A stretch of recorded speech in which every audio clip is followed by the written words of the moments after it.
mengemban amanat untuk mencapai dan mendukung visi dan misi serta tujuan sekolah.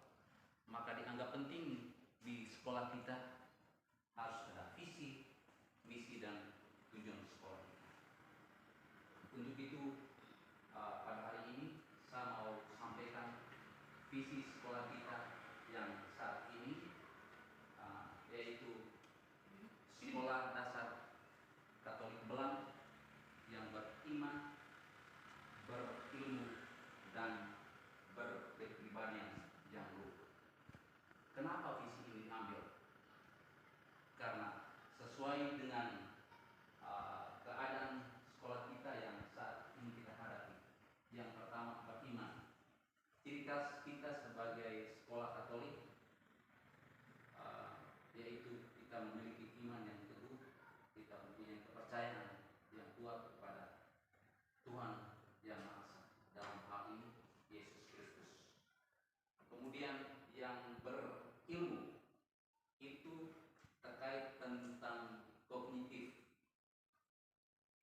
atau pengetahuan yang dimiliki oleh anak. Sedangkan berkepribadian yang luhur itu artinya anak-anak itu memiliki akal, mempunyai pribadi yang baik. Untuk itu, seandainya visi misi ini kita masih relevan, atau visi ini kita masih relevan, kita anggap ini masih sangat relevan untuk saat ini, maka kita tetap pakai dan kita tetap pertahankan. Tetapi seandainya sesuai dengan perkembangan kurikulum merdeka dan juga keadaan lingkungan sekolah kita, maka kita bisa coba kita punya visi sesuai dengan keadaan yang kita hadapi sekarang.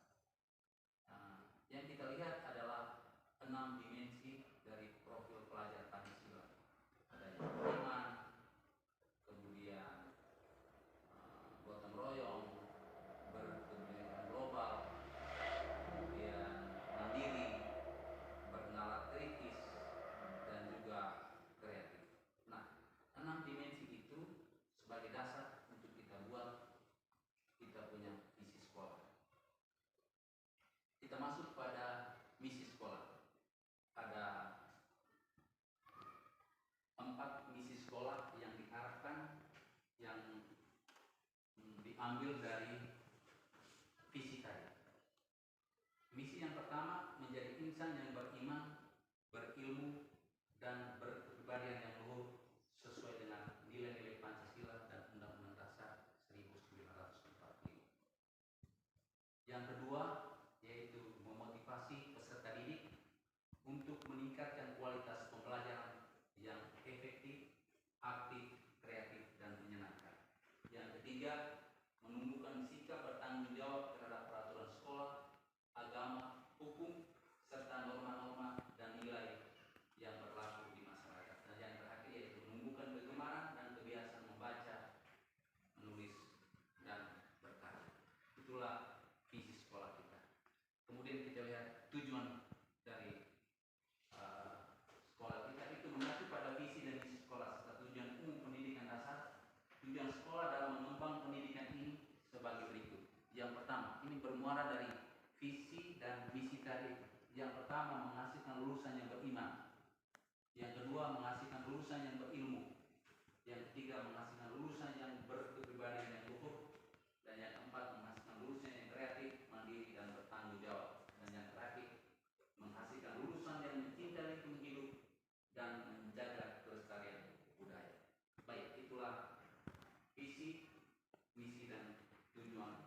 sebagai orang Katolik, sehingga dengan harapan pada suatu ketika para siswa kita ini bisa menjadi orang Katolik yang berkualitas, yang mempunyai iman yang baik.